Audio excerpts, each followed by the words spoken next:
Juan Zamorano, and I'm a United States Navy veteran, and I've been consuming Kratom for 10 years. I just want to bring up firstly that there's 3 state bills right now.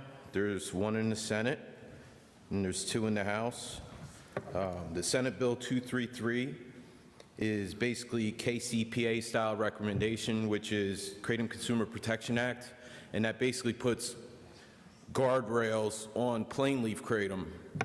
And then House Bill 2058 is going to be 21 plus, testing, label, and a full synthetic ban. And then House Bill 2158 specifically targets synthetic 7-OH. So I just hope that you guys know the difference between 7-OH and plain leaf kratom. Most of the problems that you're probably seeing in your city are coming from 7-OH at this time. Like I said, I've been taking it for 10 years, PTSD, addiction issues, and I'm a taxpayer, I have a wife, and I do my thing all the time, so that's all I have to say. Sorry, I'm a little nervous. Thank you. That's all right. Thank you for very your much. service. Thank you. Our next speaker is Joan Hodawanitz.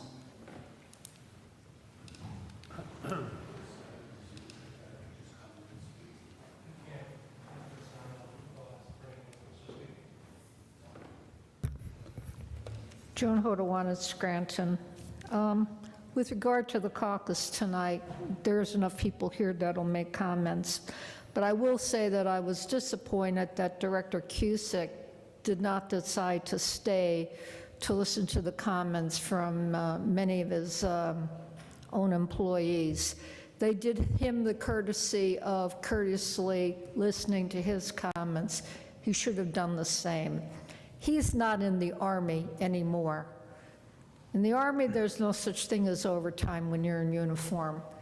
These people are not in uniform, but he should have stayed and listened to the comments. Hopefully somebody will summarize what I said and put it on his desk.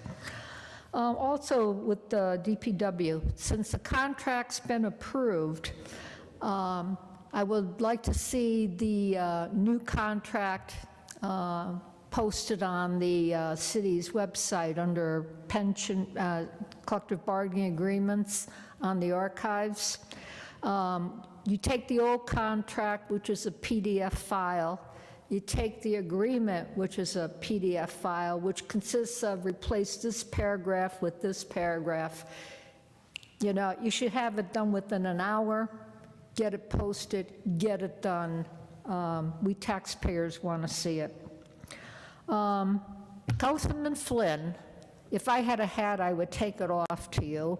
I think it's a great initiative with you proposing the legislation on Kratom. I hate to say it, but I never heard of it before, which is maybe a good thing. But my only comment that I'd like to make is that we need to push local and state legislators to make this a statewide ban. Because it's great that it'll be banned in Scranton, but if it's available in Old Forge or Dunmore or Troop, you know, it doesn't help us very much. It needs to be statewide. So I hope that you're in contact with other representatives, our state, you know, Kyle Donahue, Mullins, and all the others. Let's get it for the entire state. This 5D, the Seoul Institute contract on swimming and lifeguard training, I guess. Good initiative. But what I couldn't find out when I looked at the section on the fees, is there a cap on how much money we can dedicate to this? Because the fees are, the money spent is allocated by how many participants we trained. So do we have a cap? Do we know, you know, is there an amount we cannot exceed in the contract? I'll have to take a closer look at it. Yeah, I couldn't offhand. find it, because basically, if you're gonna train 10 lifeguards, well, 10 times X, you know, kind of thing, but, you know, it'd be nice to know, so you could handle it in future budgets and make sure that goes in there.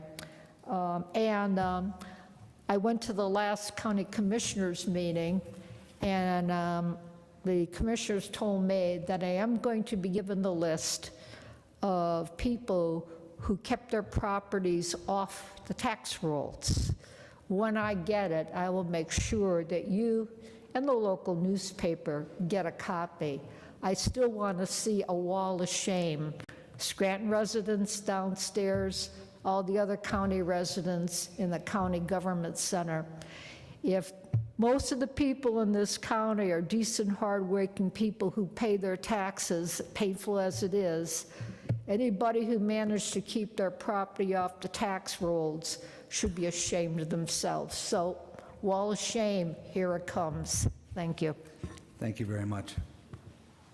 The next individual on the list is Nate Rosen, but it's the street that it's on is not a Scranton name. Okay. Mike Mancini.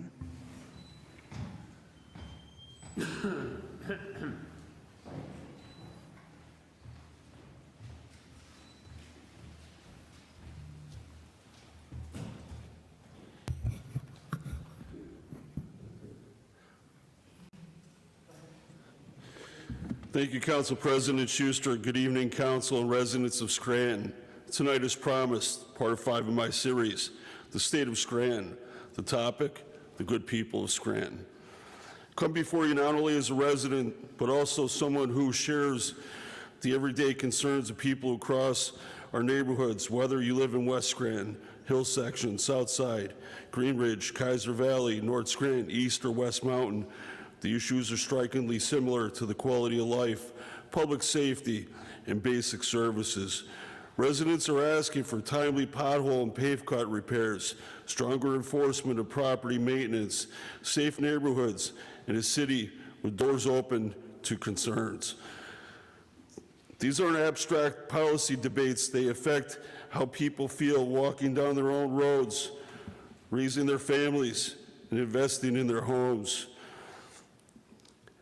There is also a growing concern about communication. Too often residents feel like they do not know where to turn or whether the concerns are being heard. Transparency and responsiveness are not extras, they are essential to maintaining public trust.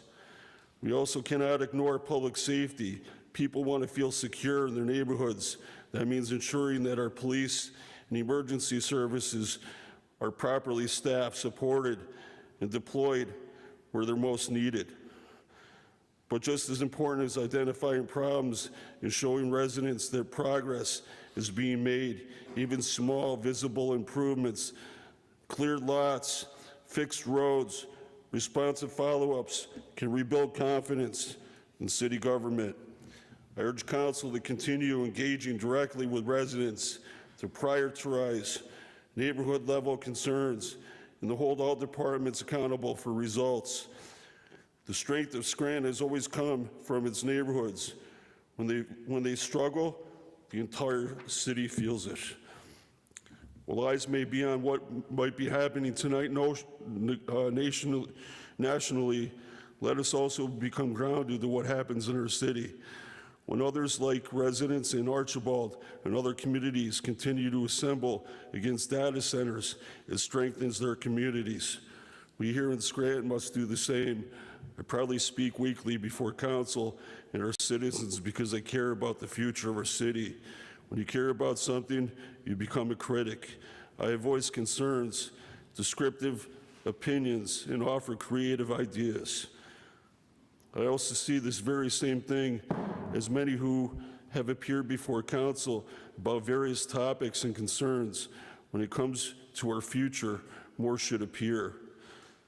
We have a council who has been proactive to many concerns.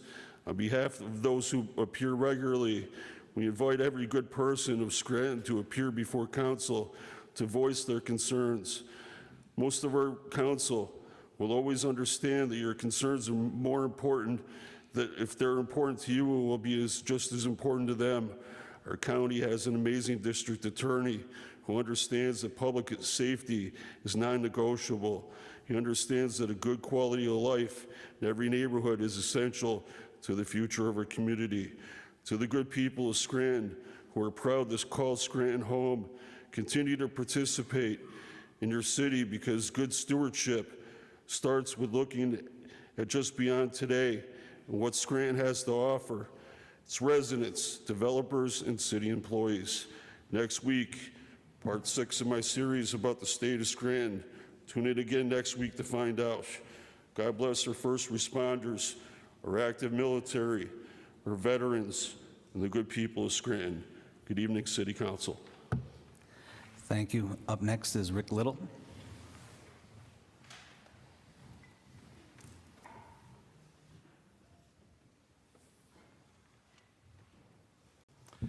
Hello, Council. Rick Little. It's been quite a week. I'm reading in the paper about all these other communities, some of them that I've lived in, having to do with, well, what I read in the paper here about protecting our neighbors and the health and the safety of everybody. That seems to be what government really is. It's to protect people's health and safety. I don't understand why, you know, I mean, they're talking about kratom, but there's just poison in the food. And it's been discovered. Thank God for Robert F. Kennedy and the whole Maha thing, but I'm losing my thought here.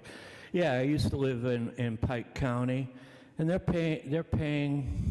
getting paid up to like $120 a day to put people in prison, and they're getting paid by the federal government. And that's how I see all these counties, and even the state. It's based on benefits from the federal government ratcheted down to the people who get it. And it's crazy to me, you know, $120 a person to put them in jail. I mean, our borders were wide open. And to hear the county commissioner, you know, saying, you know, our neighbors, I mean, it's well documented, all the murders, the rapes, where these people came from emptying out prisons and insane asylums. And this community is a big medical community coming down from Geisinger, and the law enforcement that's put in front of it in the community. It's the enforcers of the law, but you know, the police and the sheriffs. I don't understand about this.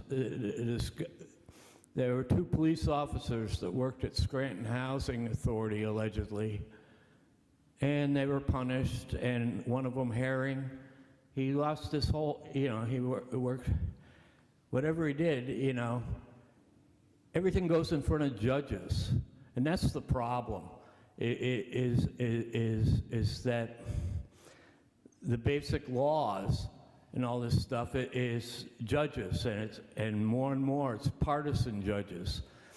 And we're at the precipice of, you know, nuclear war in the Middle East. I hope it works out.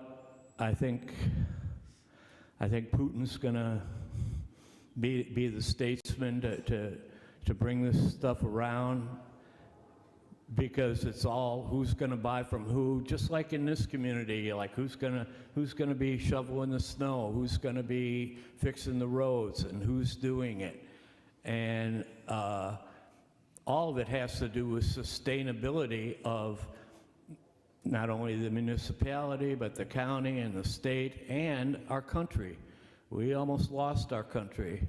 And I have big disagreements about a lot of the stuff I've been hearing that Trump is doing and alliances he's made, because all my life it's been, you know, the war in the Middle East, and it's Easter time, and I remember 1972, the last time we went up near the moon, and now they're doing it again. It's like deja vu all over again.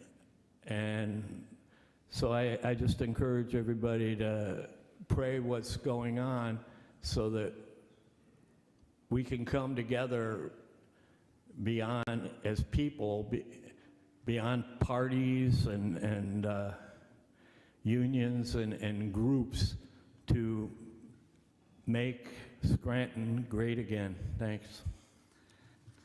Thank you, Mr. Little. Next up is Ron Ellman.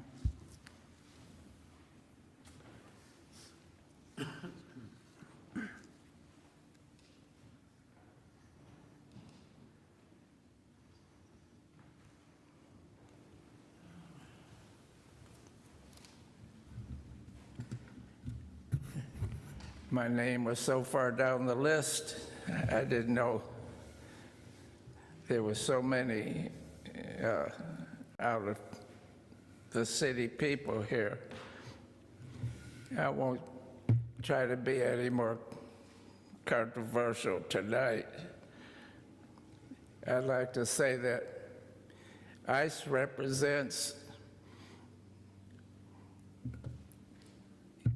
everything good as far as our government goes. The opposite are the pros marching up and down the street against ICE and against our government, our city government helping them, which is asinine. Goggin was a failure in this room. He's been a failure. I can't imagine him being reelected after the way the taxes went. But it's like being pregnant. You are or you aren't. You either are for law and order and ICE, or you're against it. That's why they have sanctuary cities, because they're against law and order and invite the chaos. But if you're not doing anything wrong, migrant or no migrant, you shouldn't have any fears. The problem is illegals. They're criminals. I heard people in this room talk about their grandparents, and they didn't swim illegally into the country. They worked. My grandparents came and landed in New York City and Baltimore, and all I know is they got off a boat. And to change my thinking, I was listening to Joan about the tax exemptions. There used to be a couple come to the Tourist Club, oh, I don't know, 10 or 12 years ago. They got a house from Marywood that somebody had donated. And they used to brag how many years he'd been there without paying the taxes. And it must have been quite a large house. Last year and the year before, I stood right here complaining about Cochran buying a little piece of land on Providence, on Parker Street, and renting it to the city. He bought that in 2010, and a year ago, it was still tax exempt. That's an example of how the city favors some people and not others. Page refuses to address the fact Cochran and an accomplice over at PennDOT rented the city property to the PennDOT. That's tax money. I told you they cut down the 200-year-old tree that the forester, Tony, tried to save. The taxpayers paid for it. PennDOT paid to cut the tree down. Then they were so worried about my complaining, they sent a crew over to grind it up to sawdust. Paige Cognetti could care less about what's going on in the city as long as it doesn't affect her friends downtown. On North Main Avenue by the fire station, there's 2 places, 2 cuts from one of the utilities. It must be 3-4 inch drop. It's been there for a month. See, that's how the city's been run for the last few years. You come in here and nothing's done. Half the time somebody's looking at their computer or whatever back there.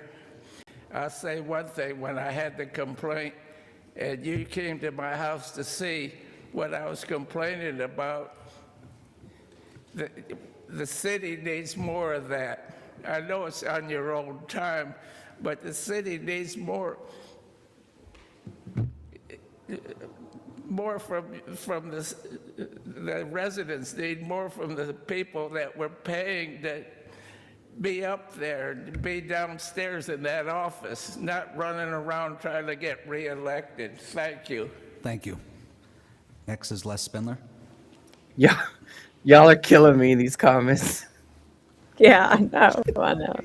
Good evening, Council. Les Spindler, city resident, homeowner. I have an announcement. I'm surprised nobody from council made this announcement. On Sunday, April 19th, there's a benefit for police officer Nancy Bauman. I've known Nancy for over 20 years. She's a good friend, and she's undergoing treatments for blood cancer. So I appreciate everybody showing. I know it's going to be a big crowd. It's at the FOP Lodge at 402 Railroad Avenue from 1 to 5. Hope everybody will show up. And not only do I know Nancy, but Nancy's son is the father of my newest grandchild. I had a grandchild born in last November, and her son Jesse's the father. So we're always praying for Nancy to get better, and I hope everybody can show up. Next thing. I want to commend council and DA Gallagher for looking to ban this kratom. It's I don't know if it's true or not, but a neighbor of mine just told me last week. I never heard of it, but she told me last week that idiot that killed the 2 people in the German apartments was on that, and he was hallucinogenic, and it's no good. But just banning it in the city isn't good, like Joan said. Have to go at least county-wide. If you ban it in the city, they could go to Dunmore or Taylor and get it. But it should, like I agree with her, it should be statewide. We should get involved with Senator Marty Flynn and Bridget Kozarowski and Kyle Donahue, Kyle Mullins, and get a bill to ban it statewide. Next thing. Last week I spoke about somebody clearing that hill on Euclid Avenue, and yesterday I leave my house, I'm going to Main Avenue on Euclid Avenue. Couldn't get out to Main Avenue that way. Was blocked off, and I stopped and asked the guys today what they're doing. That's going to be a one-way anymore. You can't get onto Main Avenue from Bulwer Street or Euclid Avenue or Dorothy Street. When I leave my house, I have to go to Far Street to get to Main Avenue. They said they don't want people making a left turn there. So they showed me what they're going to do. There's going to be they're putting new sidewalks in. They're putting a retaining wall on that. They dug out part of that hill. And that's where that West Scranton sign is going to be. President Schuster, you were talking about that? They're going to put a retaining wall in, and that the sign's going to be on top of the retaining wall. And they're going to make Bulwer a one-way, is that what you were saying? What's that? They're going to make Bulwer Street a one-way? No, just when you go down the hill from Dorothy or Euclid Avenue, you can't go, you won't be able to get out that way. People could come off Main Avenue and go up Dorothy, Euclid, but they don't want people turning onto Main Avenue, left turn, because there's too many accidents, they said. And they said everybody's for it. I'm not, but no, you can't. You won't. They're going to put like an island blocking off half the road. Like you could get into Dorothy Street, off Main Avenue. You could turn to left or right off Main Avenue, but I don't know how long it's going to take, but they're moving along. Next on the Greenwood Street Bridge project. Again, they're not working on it today. They did little work yesterday and then they left. Now I hear in the news tonight where PennDOT's going to be busy all summer with different projects. I hope they're not going to forget about the Greenwood Street Bridge project. That should have been done already. And again, I spoke about it months ago. On Greenwood Street in front of Fidelity Bank, that lane is blocked off. There's no reason for that to be blocked off. I don't know why it is. Next thing. Back to the pave cut inspectors. These people are not doing their jobs.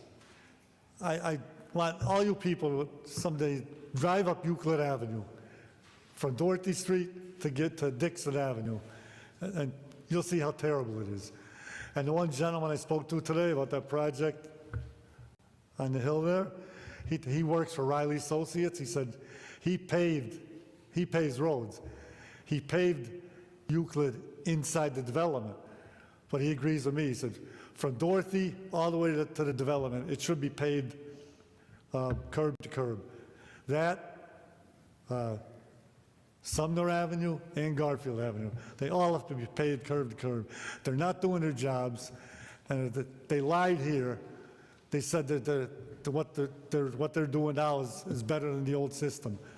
I mean, they lied, and Eileen Cipriani swears to it. They're all liars. Thank you. Thank you. Next up is Stan Dombrowski.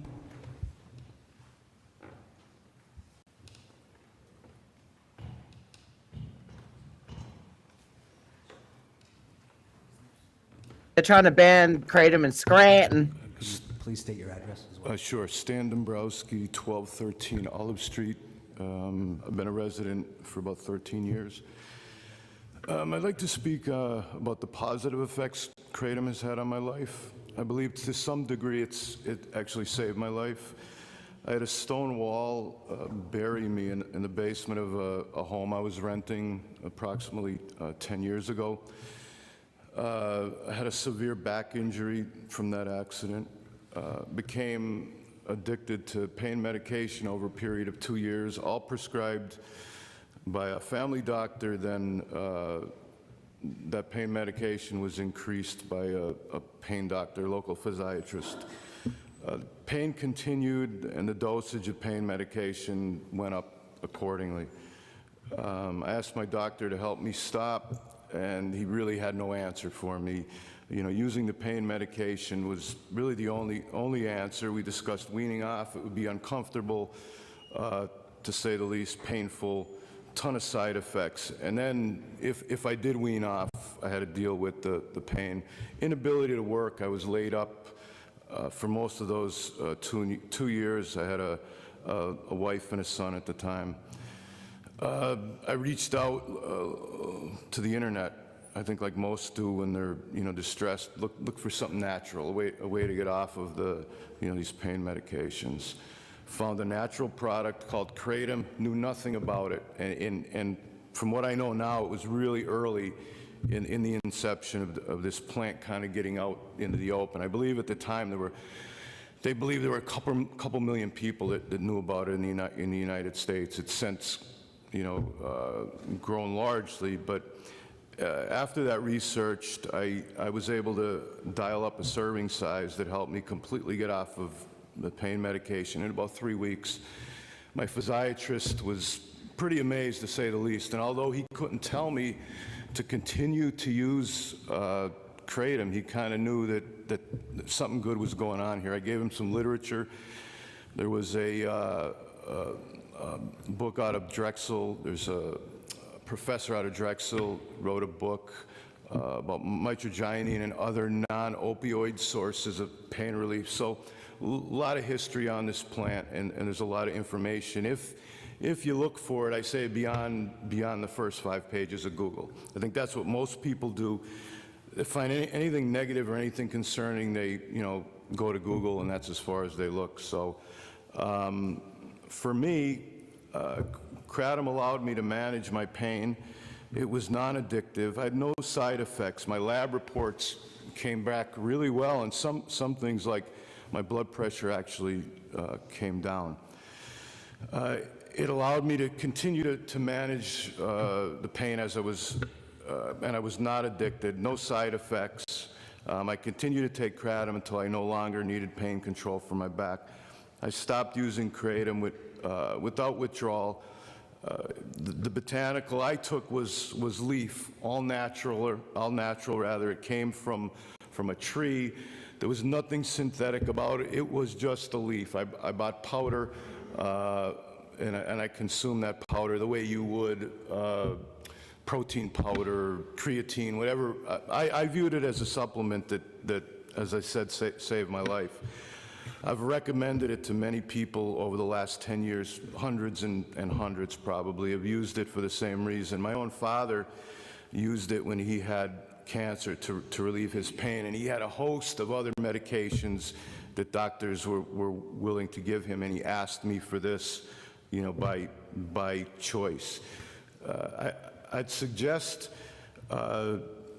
looking at who is able to buy this botanical, absolutely no sale to minors, a complete ban on synthetic derivatives, anything that is not made from that original, plant material, to me is not good. I would say do the research. Again, I say past those first 5 pages of Google. I think that's the easy out for most people. Go to page 20, start looking at the studies, look what some of the doctors who believe in this think about it.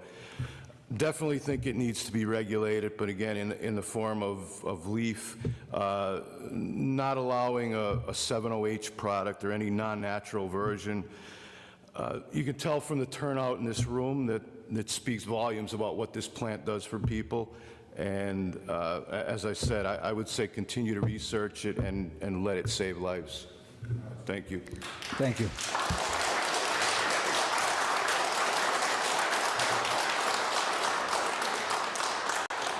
All right. Stan the We man. have a couple of individuals from cities outside of Scranton, but our next speaker is Gene Kacharski.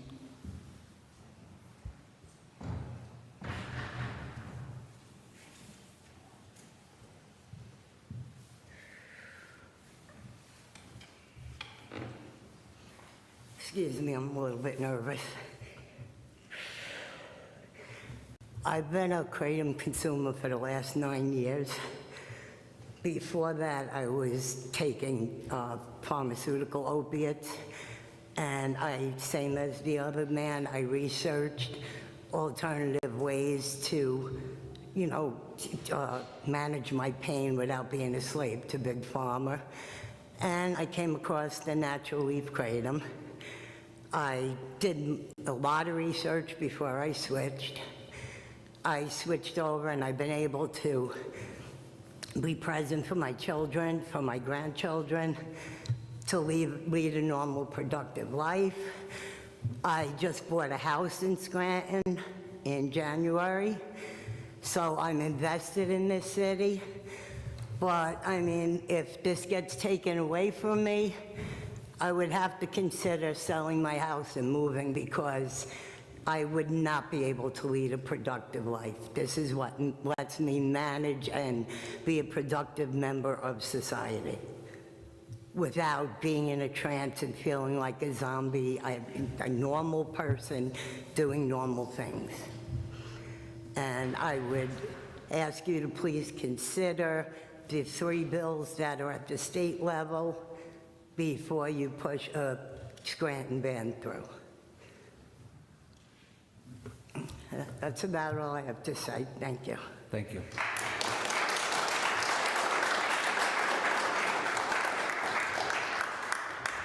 We have Ashley Roshman, something to that effect.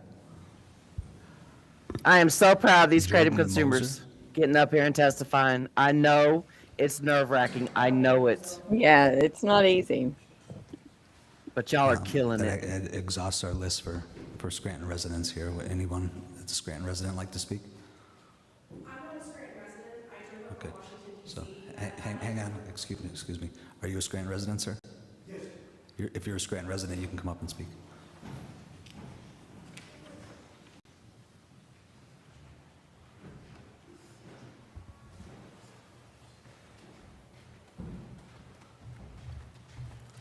My name is David Holmick. I live at 1825 Stafford Avenue in Valley View Terrace. I've been a Scranton resident for about 15 years. I have sciatica pain. I developed sciatica pain. I'm going to be 69 tomorrow. If you take the 7OH off the market, I have no hope of when I get that terrible pain. I had terrible pain, the worst pain I ever had for 10 days about 7 months ago. I didn't go take the Kratom, but I wish I did, the 7OH, because it takes the pain away. You're supposed to take 1 pill a day, and these drug addicts are taking 10 pills a day. I don't know how they're not throwing up, because I tried taking more than 1 pill a day. I was throwing up like crazy. You're supposed to cut them in 4 times and take 1/4 of the pill, like every 5 hours or something, and it takes the pain right away. And if you take it off the market, you go to a doctor. The doctor won't give you nothing for pain. They said, take 2 Tylenol. It's like they live in the dark ages. You can't get no pain pills off a doctor. The 7OH, I said, wow, great, you know. The doctor should be able to prescribe them or something. You give it to the doctors to prescribe if you want to take them out of the tobacco stores. I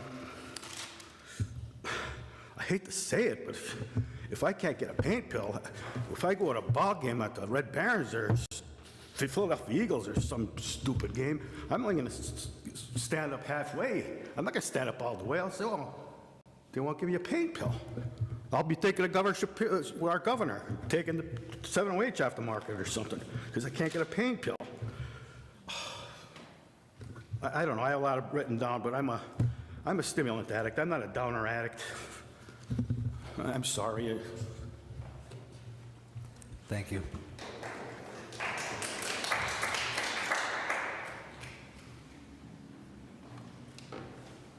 Stimulant addict? So are you addicted to 7OH? Does it give you I don't know what stimulation? I don't know, dude. What the hell? Good evening, Tom Coyne-Manuka. That guy looks like It's a famous interesting the person. snow removal that we had here tonight. What I found interesting about it was, one, I was shocked when they were again dumping it down near the riverbanks. Many, many years ago, I remember the EPA coming in and fining the city of Scranton for putting it down there. And it's not just, oh, we put it down there temporarily and then we're going to come back and scoop it up. It melts the salt, and as the salt melts the snow, it soaks into the ground. Then when rainfall comes, it washes the salt in the ground right into the river. That's why it's banned from being anywhere near the river, not just because of dumping into it. It's because of the concentrated rock salt that was laying upon the ground, washing down in even by natural rainfall. I understand they want to do expedience, but is expedience for plowing Center City more important than taking care of the waterways and downstream safety and wildlife? We had a gigantic fit when the water company dumped silt into the stream, yet the city wants to dump salt into the stream. What does rock salt do to freshwater fish? I don't think it's healthy. The DPW director also mentioned that he does not watch council. I guess he's not that interested in listening to citizens' participation and what the people here have to say. As a director of DPW, I would be interested in what the public had to say at this podium related to DPW. They do a good job, but not watching this is removing feedback from outside the administrative loop, from the actual citizens who they work for. And that's kind of important. On the Kratom adult legislation, If it's legal, why are we banning it for people themselves? I understand we can ban products in stores, but possession of kratom, if it's legal in the state, I don't see what grounds we have to make it illegal for possession here. I'm not saying for distribution, because distribution is a whole different thing. It's not, I'm a store owner and I only possess 50 cases of it, but individual possession that they use for medical needs should not be banned as long as it's legal. If you're that worried about something that's currently legal that's harmful, are you going to ban cigarettes in the city of Scranton? Are you going to ban alcohol in the city of Scranton? It's a lot of drugs are made from natural products. Have any of you ever taken aspirin? It was originated from willow bark. It's a painkiller from willow bark. There are known and documented pain-relieving products from plant life. I'm not saying that you shouldn't ban kids from it. I'm not saying that you shouldn't ban the sale of it in city stores. What I am saying is possession of it should not be in this legislation because it's not illegal. I was injured last week, so I couldn't come in. So I didn't speak on 3C, the Recovery Act transfers. I see they moved $250,000 from the Manuka Stormwater Project to Lindy Creek. How will that impact people who have been waiting for 60 to 70 years for the fixes? And how is the funding guaranteed to be replaced?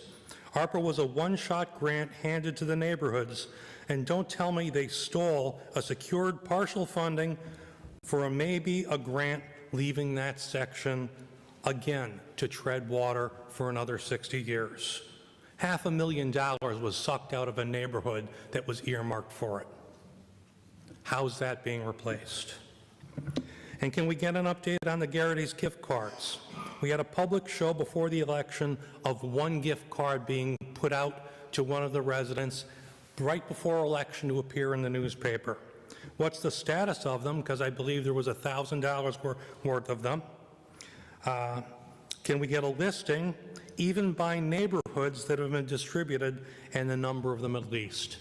We should know not the exact neighbors, I don't need that, but it would be nice to know if 85% of them are being delivered to one community. Thank you and have a good evening. Thank you.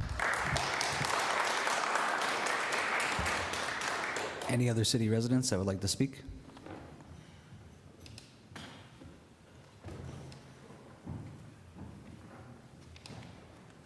Good evening. My name is Kathy O'Malley. I was here last week regarding the issue with the no parking sign at the dead end of South. It's come to my attention that the no parking sign that had originally been zip tied to the fence had, according to another homeowner on the street, had actually witnessed another resident zip tying the sign to the chain link fence. And another person who lives on the street assisted her in doing so.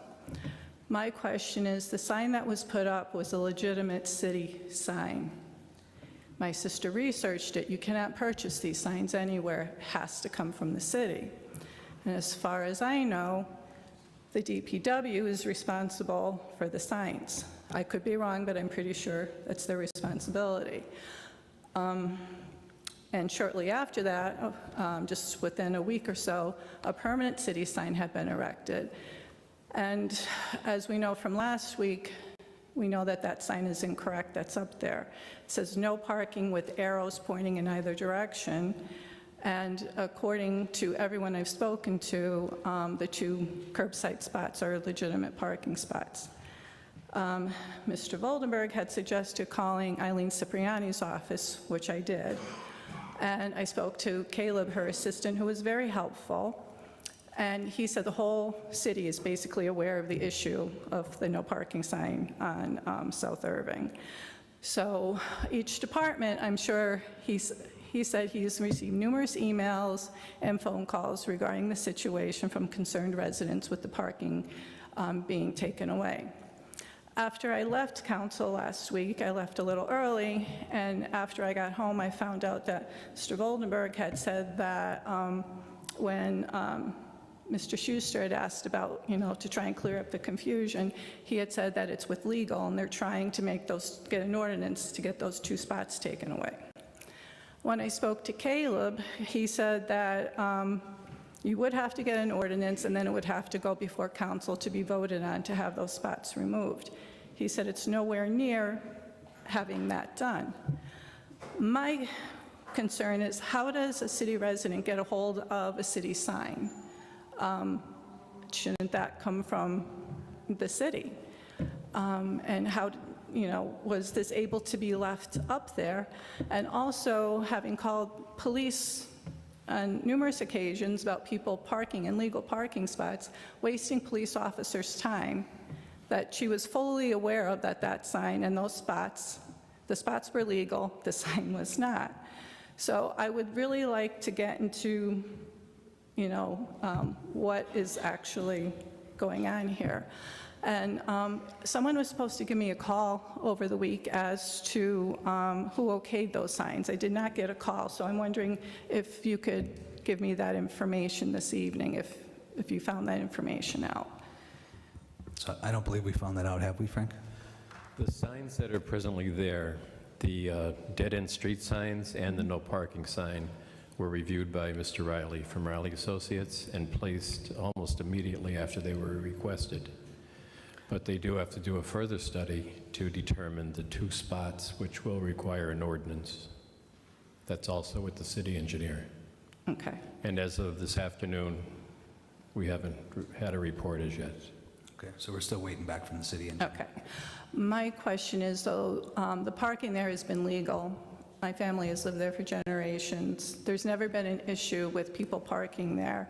There's never been an accident, and I know Caleb said that Mr. Cusick from the DPW wants to have that sign left there. Well, that's fine for the travelway, the center spot, which we know is an illegal spot. But the correct signage needs to be put there so that people know that you can still park curbside. And another issue was having enough room for emergency vehicles to do K-turns. Again, for over 100 years, there's never been an instance where an emergency vehicle had a problem turning around on that street. However, the homeowner who owns the driveway at the end of the street has begun parking her vehicle, blocking the driveway so that people cannot even make a turn. And one of the neighbors, when she came down the street, pulled into the driveway to the left to back up. Before she could even start to back up, the homeowner came out and started yelling at her not to turn around in her driveway. So, I mean, it's getting a little crazy. I would just like to get it resolved and have those 2 parking spots left alone. We need to have that there for the residents of the street. There is nowhere else to park. We were short on space to begin with, and with those spots gone, it's even worse. Thank you. Thank you.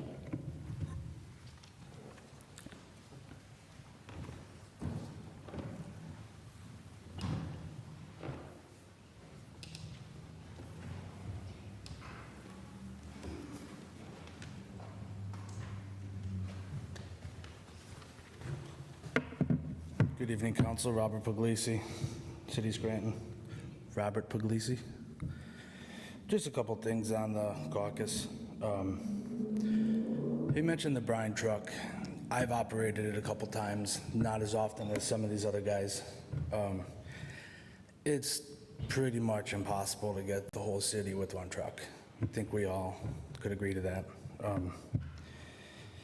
By the time you fill the tank, and it takes time. The state does use it. The state is a lot different than the city. The state jumps on 81, just say River Street, takes it to the Carbondale exit, gets off and gets back on. They got traffic constantly, and that helps out a lot.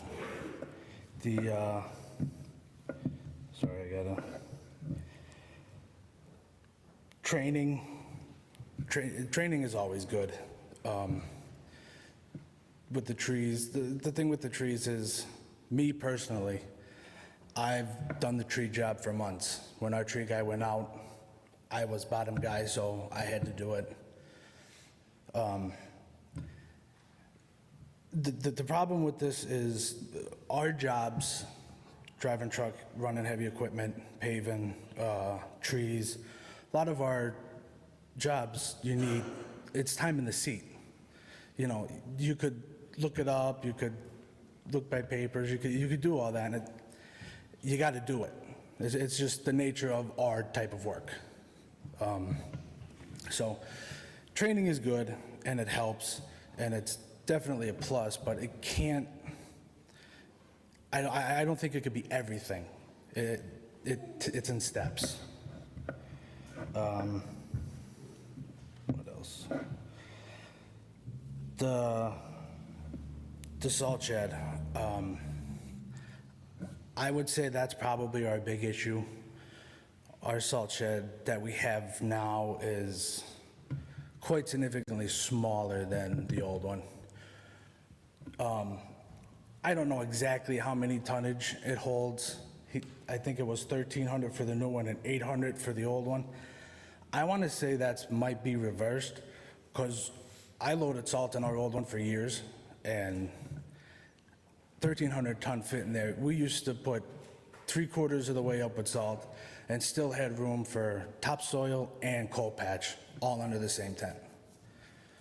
The way I looked at it, there's ribs in there in the old one, and they used to hold roughly 200 ton per rib, working from the back out. This one, unless you load it with a conveyor belt, which we do not, I can't see it holding 1,300 ton. We use a loader. That salt shed, the new one that we have, has walls that are built inside of it that are so high.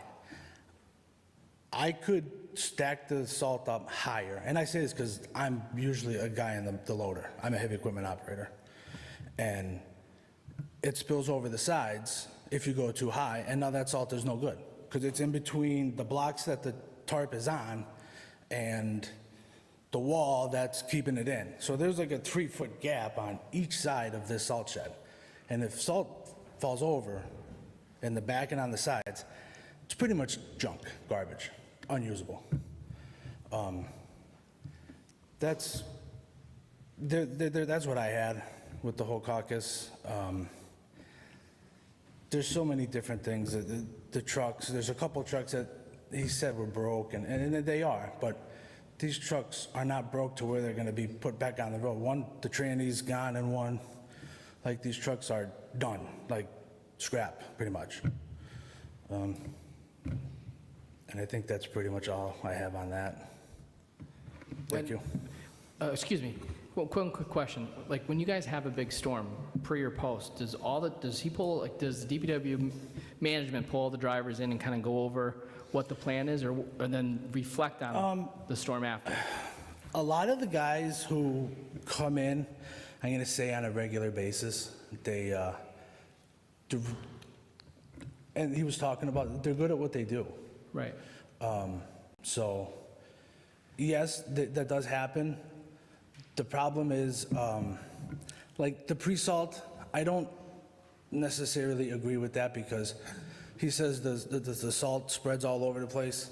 There's dials in those trucks. One's for an auger, which determines how much salt you're putting out. They The are. other one is the spinner. Land worker, which they are. tells you how wide you're broadcasting it.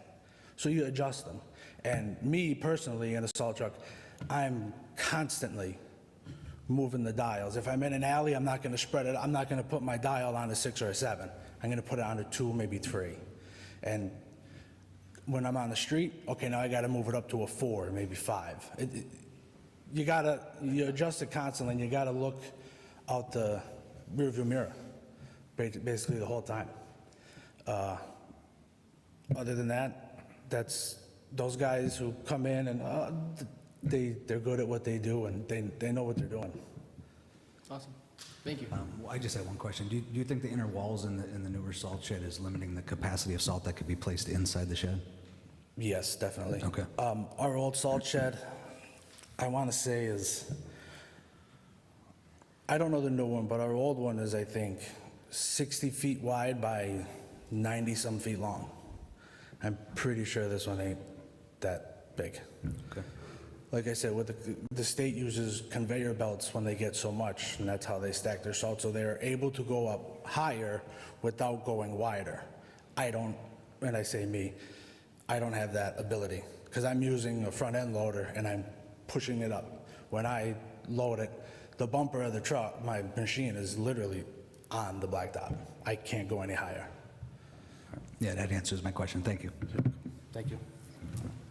Any other Scranton residents that want to speak to council? I'm moving here April 30th. I don't know if I'm allowed to speak or not. Say that one more time. I'm moving to Scranton April 30th.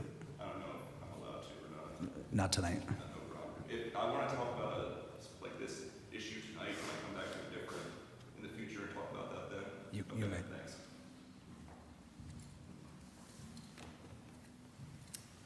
Hello, John Fedorchak, West Scranton. I'm also a little nervous, but I'm here with part of a big group of people that are definitely not in support of a kratom ban.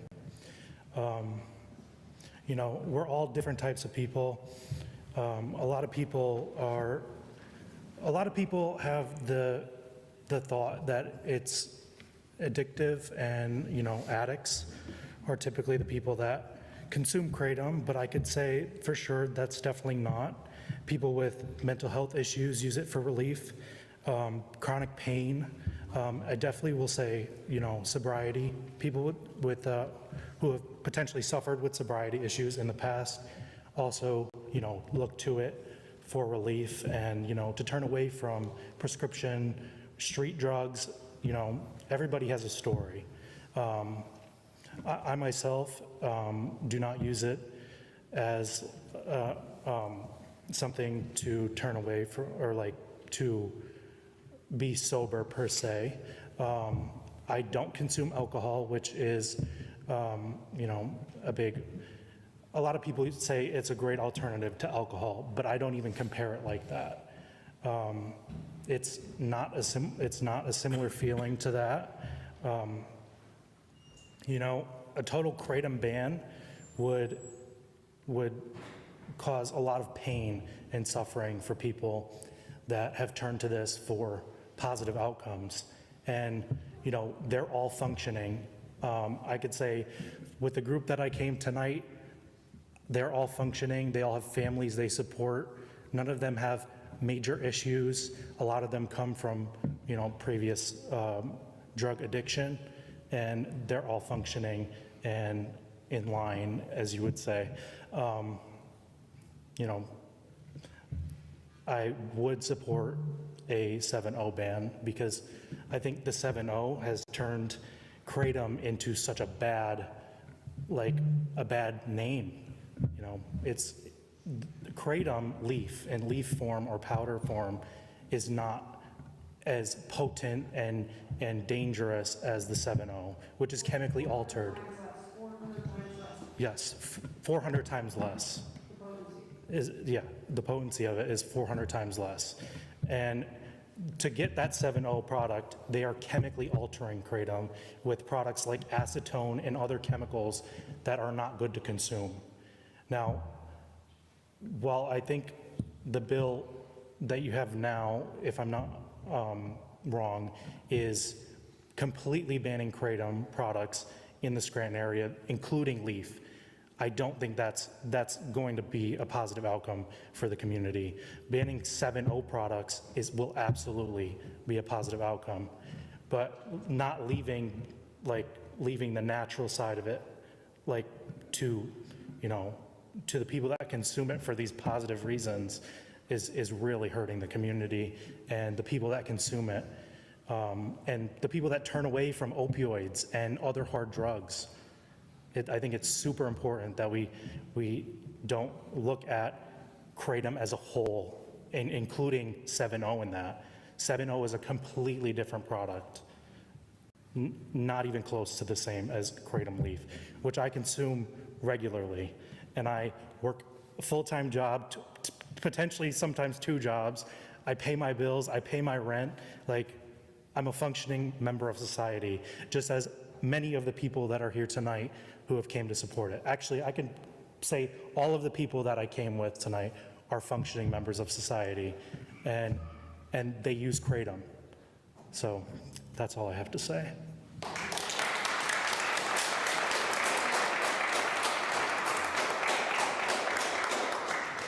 Thank you. Any other resident from Scranton that would like to speak? No questions at this time.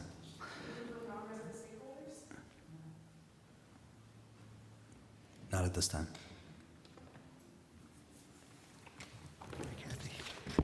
Council, should I give them to Kathy to pass out? Sure. Is that how you're still doing it? Yes, yes. And then please state your name and address. Mark Margavage.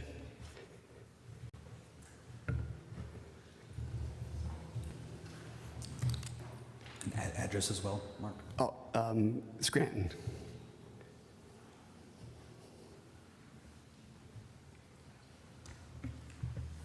Can we just hold 1 second until everyone gets it, please?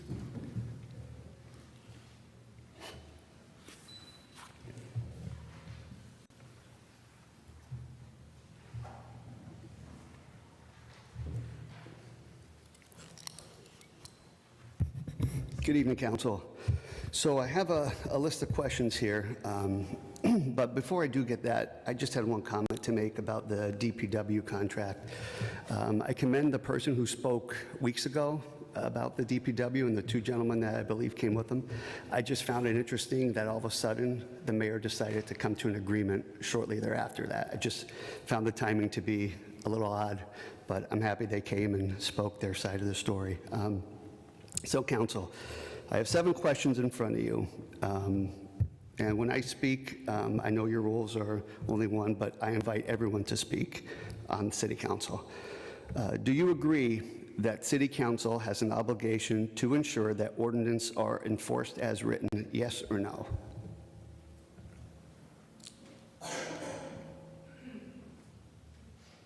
I have 6 more questions, Council.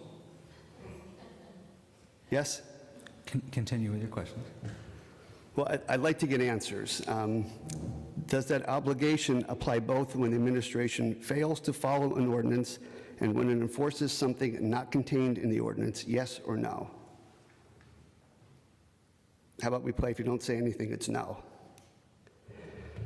I don't think they're allowed to Once like council talk becomes aware of back. either situation, does that trigger a responsibility to act? And should that action occur immediately once you have that knowledge? Now, council, did you get your emails fixed? I know you're having problems with emails.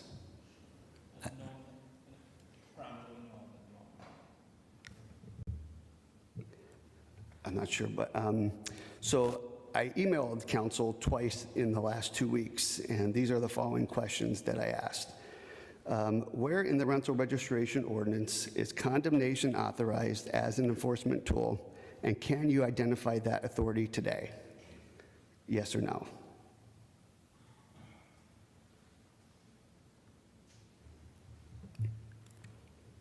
I also asked whether the city is citing rental registration violations through the quality of life ordinance, specifically prohibited occupancy. Are you aware of that practice? Yes or no?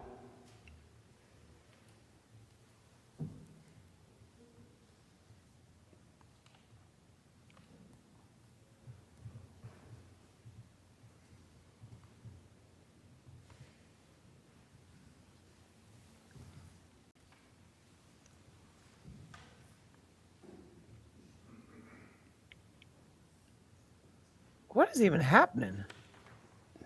My emails went through.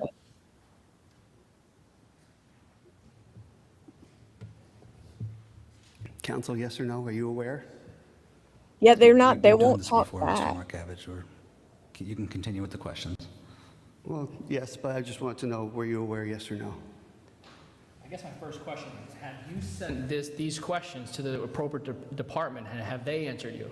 And if so, what were their answers? Because if you're saying enforcing, yes, we write the ordinances, correct? Correct. Each department has to enforce it. So have you gone to those departments and had those conversations with anybody in that office? I tried, but I walked into the door, it's still locked. Did you try to call and schedule? No. Well, I believe the LIPS department is the only door that you actually can get into that is not locked, correct? That's the only door that you can walk right in and speak to them. So have you Yes. tried that? Yes, but I did email council. Did you forward my email onto the appropriate departments? As if it was a pothole? I believe we have forwarded these questions before, but I will double check. And if not, we'll forward it. But Yeah, that's, I haven't heard anything. A lot of people come up and ask us direct questions, and everybody sees we ask questions on behalf of residents. But there's so many times where we don't get answers ourselves. But the first question I always ask, did you go to that department and ask them the question? Because they're the ones who enforce the ordinance. And to my understanding right now, that answer is no, They correct? could have answered those questions, dude. Okay, I would encourage you to try that first. While you're doing that, we will take your questions and also forward it, but I'd also encourage you to take that route. I think that route is a lot, since being on council, and watching council too in the past years, I believe that has been skipped sometimes. We're here to assist and we will definitely help, but I would also encourage you to go that route too, because they handle the day-to-day and they're supposed to enforce the ordinances that we pass. Correct, but my question was to council, if you were aware of an ordinance not being followed, would you act? So I can't ask. We would need an example and look into it, correct? I can't ask the mayor Yeah, if she would be aware of, or as something city council would do. That's why I addressed it to city council. Yeah, we would look into anything that's sent to us. Okay, all right. Thank you. Thank you. Any other Scranton resident would like to address council? All right, fifth order, Mr. Boulevard. Fifth order, 5A motions. Dr. Rothschild, any motions or comments at this time? Yes, I do. What I'll be addressing tonight is the Kratom ordinance and legislation that's on our agenda tonight, especially given the amount of people who have been in contact with council over the past day or so and the number of people who attended tonight to speak about it.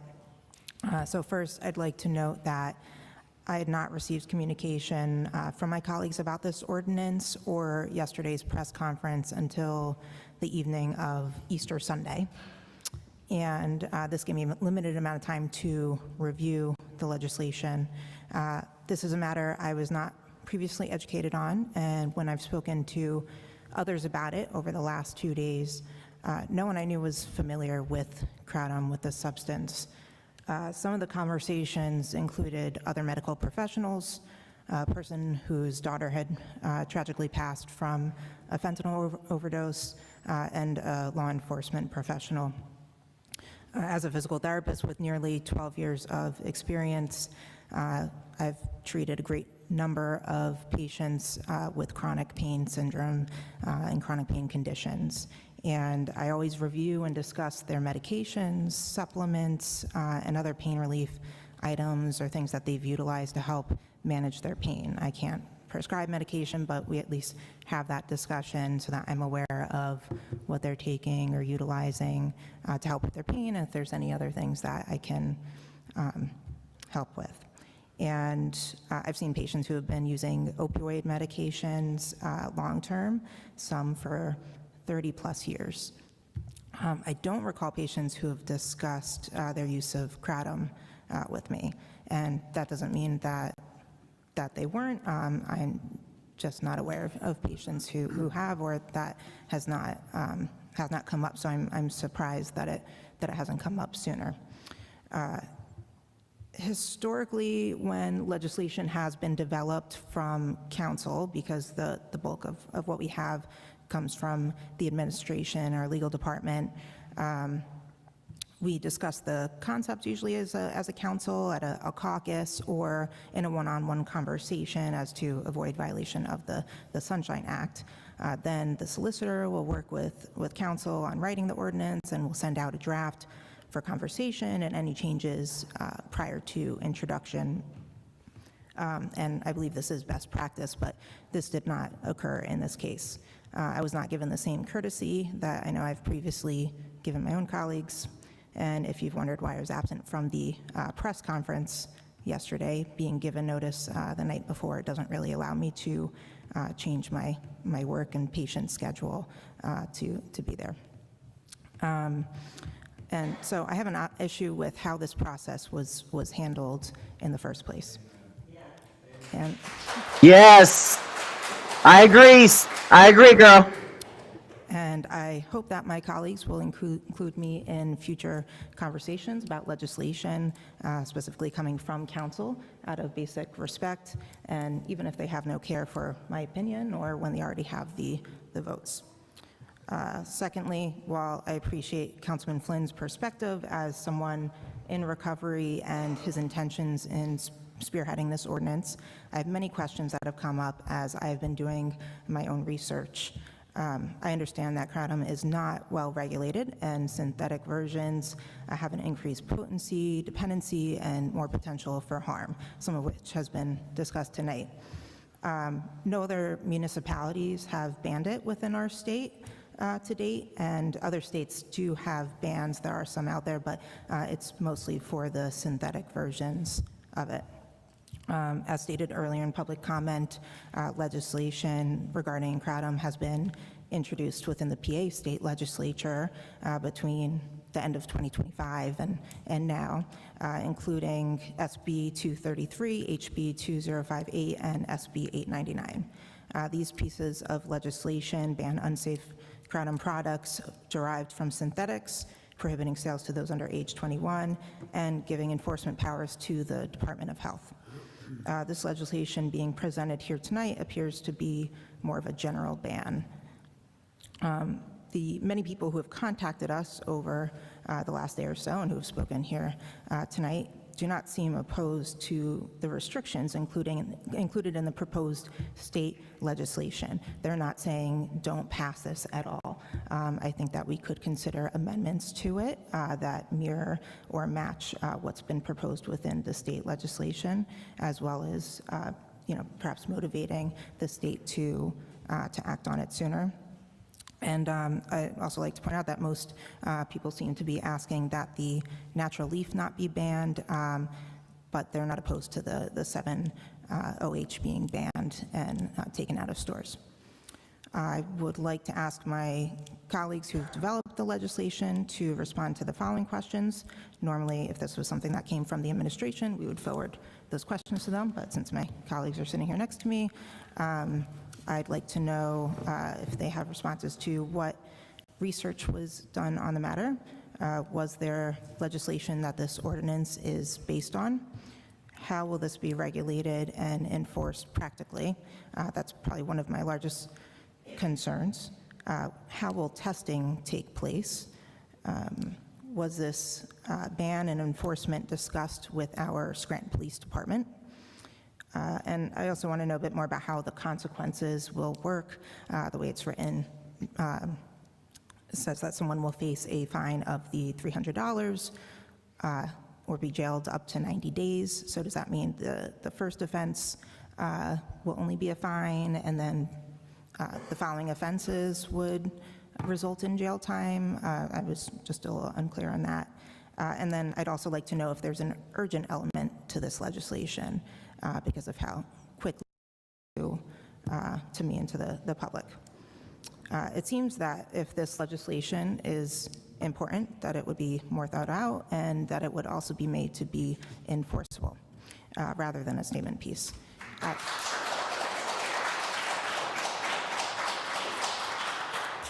As it is written now, and with the lack of communication with the administration who would take responsibility of enforcing it, I don't see how it could be well implemented and effective.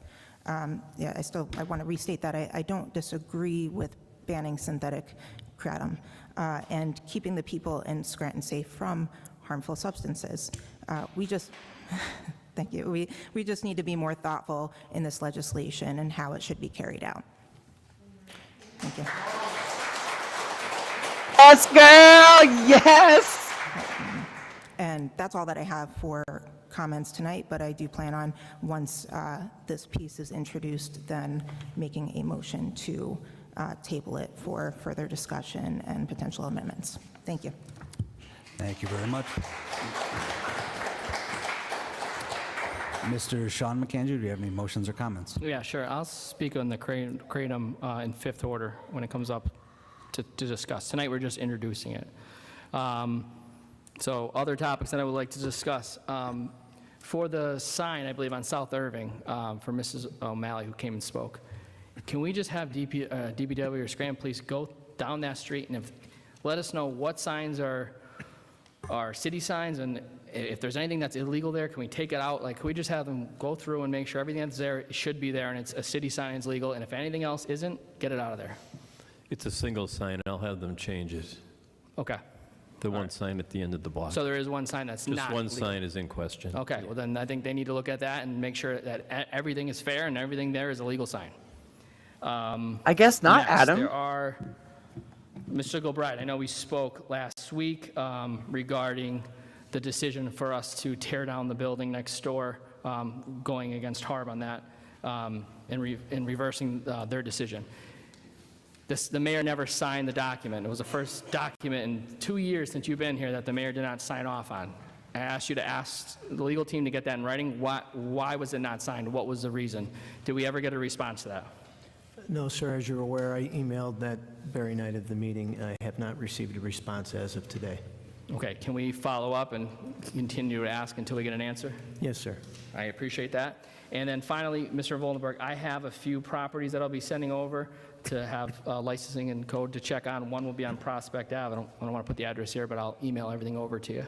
Great, I'll take care of them. All right, and that's all I have for now, so thank you. Thank you. Mr. Mark McAndrew, do you have any motions or comments? Yeah, I have a few. So I'm going to first report out inquiries that I've made over the past couple of weeks that I got responses from administration. So the first one was about the ghost poles, or the double poles that are throughout the city. And, you know, waiting pending legislation to address these issues from the state, and I'm hopeful. But I asked what, you know, we could do as a city because it's... Heidi, me and you found her at the same time. One that, you know, I had the picture of that was horrendous. It's still not taken down, by the way. Still waiting on the power company. So, do we communicate? My question was, the PPL regarding increasing number of double poles, or the ghost pole, an old pole that remains. The Project Management Office and the Department of DPW coordinate with pole owners when any public safety concerns are reported.